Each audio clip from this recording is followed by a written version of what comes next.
kabbaran nan akwai sunnoni da suke tare da ita, duk da ita farilla ce. Akwai sunna ta daga hannu. Sunnar daga hannu akwai ababe guda 5 game da ita. Abu na farko, daidai ina ake daga hannaye.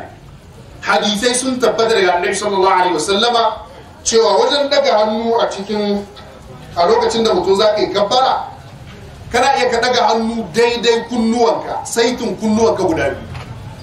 Sannan kuma mutum yana iya daga hannu daidai saitin kafadun shi. Wuri nawa kenan? Wuri 2.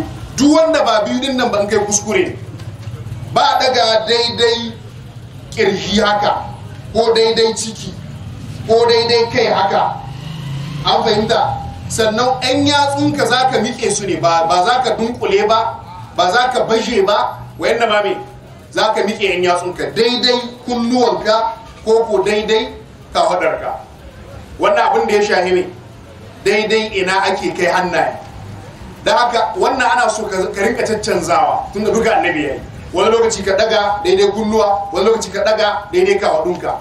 Don abin da ya tabbatar ga annabi sallallahu alaihi wasallam cewa yana caccanzawa, to kai ma ka rinka caccanzawa ne. Wannan sunnoni guda 2 kenan, daidai kunnuwa ko daidai kafada. Sai ya danganci da gayin kabbarar da daga hannuwa ke rigan wani. Wannan yana da hali ko kuma siffofi guda 3.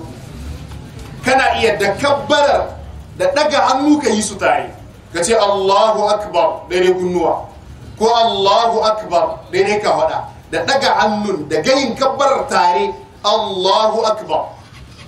Ko kuma ya zamanto ka yi kabbara Allahu akbar, sannan sai ka daga hannunka daidai kunnuwa ko daidai kafadarka. Allahu akbar, sannan sai ka daga kunnuwa, hannayenka daidai kunnuwa ko kuma daidai kafadarka. Ko kuma ka daga hannu daidai kunnuwa ko daidai kafada, sa'an nan sai ka ce Allahu akbar.